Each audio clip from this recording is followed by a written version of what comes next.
Halo Sobat 100, masih bersama saya Rosid Adrianto dalam program 100 Institute. Dan kali ini kita akan membahas soal-soal pada bab gerak parabola. Oke Sobat 100, pada video kali ini kita akan membahas penerapan gerak parabola, khususnya pada kasus yang terjadi dalam suatu peperangan ya. Nah, simak soalnya baik-baik ya Sobat 100. Jadi di sini diketahui, dalam perang Afghanistan, sebuah meriam Taliban menembakkan peluru anti pesawat dengan kelajuan awal 225 meter per second membentuk sudut elevasi sebesar 53 derajat terhadap arah horizontal. Nah, meriam diarahkan ke pesawat pada ketinggian 600 meter dari permukaan tanah. Pada saat yang bersamaan, waktu meriam menembak sama dengan waktu pesawat menembak. Pesawat bergerak secara mendatar dengan kelajuan 100 meter per second menembakkan peluru.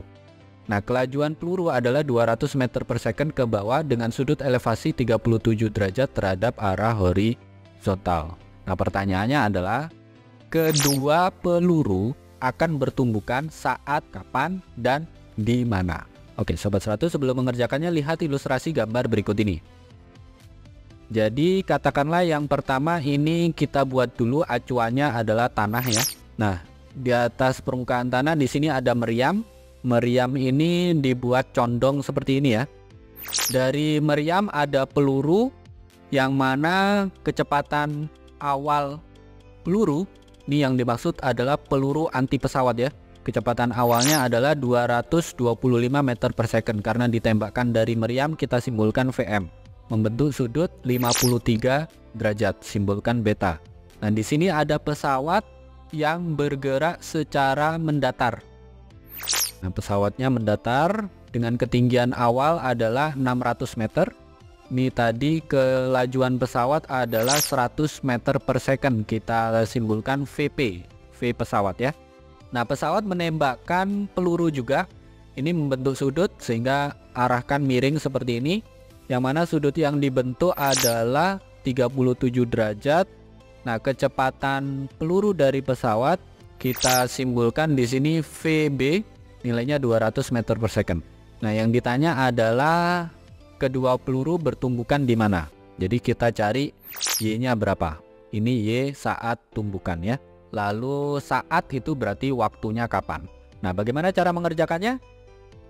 Di sini ada beberapa step perhitungan. Yang pertama, karena peluru ditembakkan oleh pesawat dan pesawatnya juga bergerak, maka yang pertama kita tentukan dulu kecepatan awal arah horizontal untuk peluru. Yang mana kita simbolkan di sini V0px sama dengan VBx ditambah VPx. Nah, VBx itu berarti VB arah horizontal 200 cos 37 derajat. VPx berarti kecepatan pesawat arah horizontal ya. Berarti V0px sama dengan 200 cos 37 derajat ditambah 100. Cos 37 derajat adalah 0,8. 0,8 kali 200 ketemu 160. Sehingga V0px sama dengan 160 ditambah 100. Ini tinggal dijumlahkan saja, ketemu V0px adalah 260 meter per second. Nah, ada kecepatan awal arah horizontal, ada juga yang berikutnya adalah kecepatan awal arah vertikal untuk peluru. Nah, ini mirip-mirip, kalau arah horizontal pakai indeks X, kalau vertikal berarti pakai indeks Y, yaitu V0PY sama dengan VBY plus VPY. Karena pesawatnya bergerak secara mendatar, maka VPY-nya 0 ya. Kalau VBY berarti VB sin alpha, sin 37 derajat. Kita tuliskan di baris berikutnya, V0PY sama dengan 200 sin 37 derajat, ini ditambah 0. Sin 37 derajat adalah 0,6. 0,6 kalikan 200 ketemu V0PY adalah 120 meter per second. Sampai sini Sobat 100 paham ya. Nah, berikutnya yang perlu Sobat 100 pahami, di sini kedua peluru baik dari meriam maupun dari pesawat ini haruslah bertemu di suatu titik. Di sini ada syaratnya. Syarat untuk kedua peluru bisa bertemu adalah posisi akhir baik peluru dari pesawat maupun peluru dari meriam itu harus sama angkanya ya. Nah, karena pesawat memiliki ketinggian awal berarti pesawat ada Y0-nya. peluru dari pesawat itu ada Y0-nya. Kalau peluru dari meriam ini dianggap dari permukaan tanah, jadi posisi awalnya 0. Nah, formulanya di sini untuk yang pesawat berarti Y0 min V0 PYT min setengah GT kuadrat. Untuk yang dari meriam berarti VMYT min setengah GT kuadrat. Ada bentuk setengah GT kuadrat di ruas kiri dan ruas kanan, ini bisa kita coret habis. Maka kita dapatkan di baris berikutnya Y0 min VPYT sama dengan VMY kalikan T. Ini bisa dikumpulkan ya, yang ada variabel T-nya kita pindah ruas ke kanan. Berarti Y0 sama dengan V0PY kali T ditambah VMY kali T. Untuk mendapatkan waktu berarti T sama dengan Y0 dibagi dengan VMY ditambah V0PY. Nah, Y0-nya adalah 600 meter. Nah, untuk VMY berarti VM sin beta ya, 225 sin 53 derajat. V0PY sudah kita hitung 120 meter per second. Sehingga kita tuliskan di baris berikutnya T sama dengan 600 dibagi 225 sin 53 derajat ditambah 120. Kalau sobat 100 hitung, sin 53 derajat adalah 0,8. 0,8 kalikan dengan 225 ketemu berapa? 180 ya. 180 tambahkan dengan 120 ketemu 300. Sehingga waktunya T sama dengan 600 dibagi dengan 300. Ini tinggal dibagi saja, ketemu waktunya adalah 2 second. Jadi saat kapan itu berarti setelah 2 second ya. Nah, terus di mana? Nah, ini sobat 100 bisa substitusi nilai T ini ke rumus Y dari meriam atau Y dari pesawat. Ini nanti angkanya sama ya. Jadi di sini yang saya contohkan adalah yang dari meriam, yang mana Y sama dengan VMYT min setengah GT kuadrat. Masukkan ya. VMY tadi adalah 225 sin 53 derajat, waktunya 2 second. Tanpa keterangan nilai G adalah 10 meter per second kuadrat. Sehingga kita tuliskan di baris berikutnya Y sama dengan 225 sin 53 derajat kali 2 dikurangi 5. 5 ini adalah setengah kali 10 ya. Lalu dikali T kuadrat dikali 2 kuadrat. Oke, kita hitung sama-sama ya. Sin 53 derajat adalah 0,8 kalikan 225 ketemu 180 ya. 180 kalikan 2 ketemu 360. Yang ini 360 ya, ingat-ingat ya.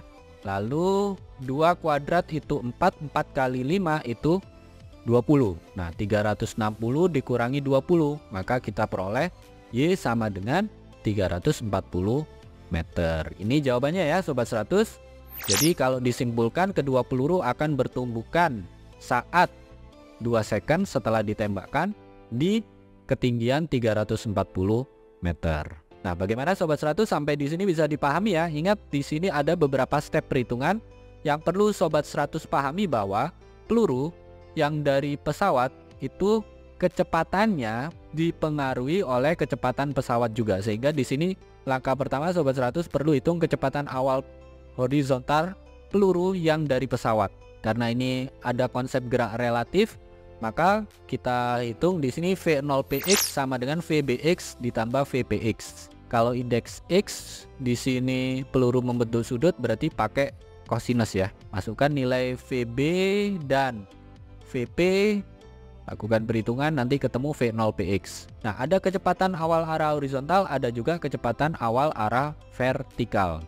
Akan tetapi di sini pesawat bergerak secara mendatar, sehingga Vpy itu nilainya 0. Nah, untuk penghitungannya ini ganti indeks X dengan Y. Jadi V0py sama dengan Vby ditambah Vpy. Kalau secara horizontal tadi pakai cos, secara vertikal pakai sinus ya. Nah, ini tinggal dihitung saja, ketemu V0py. Berikutnya untuk menjawab soal, di sini sobat 100 harus paham ya. Kalau ada 2 peluru yang ditembakkan seperti ini, maka syarat bertumbukannya atau syarat bertemunya ketinggian kedua peluru itu haruslah sama. Nah, untuk yang dari pesawat berarti formulanya ini Y0 min V0PYT min setengah GT kuadrat. Kalau yang dari meriam VMYT min setengah GT kuadrat. Ini lakukan penyederhanaan, nanti dapat bentuk ini ya. T sama dengan Y0 dibagi dengan VMY plus V0PY. Masukkan angka Y0 nya berapa, VM nya berapa. V0PY tadi sudah kita hitung. Ini masukkan angkanya, lakukan perhitungan, ketemu waktu untuk kedua peluru saling bertumbukan. Nah, terakhir dari waktu T ini masukkan ke salah satu rumus, bisa Y dari meriam, bisa Y dari pesawat. Ini yang saya contohkan Y dari meriam, berarti Y sama dengan VMYT min setengah GT kuadrat. Masukkan angkanya, lakukan perhitungan, nanti ketemu ya. Ketinggian kedua peluru itu bertumbukan di posisi sekian meter. Begitu ya Sobat 100, sampai di sini bisa dipahami ya. Nah, kalau Sobat 100 sudah paham untuk video penjelasan ini, Sobat 100 bisa melihat atau mempelajari video penjelasan yang berikutnya. Lalu untuk pertanyaan atau soal-soal berkaitan dengan mata pelajaran matematika, fisika, kimia, Mandarin atau English, Sobat 100 bisa tanyakan soalnya di aplikasi tanya jawab soal. Oke Sobat 100, selamat belajar ya.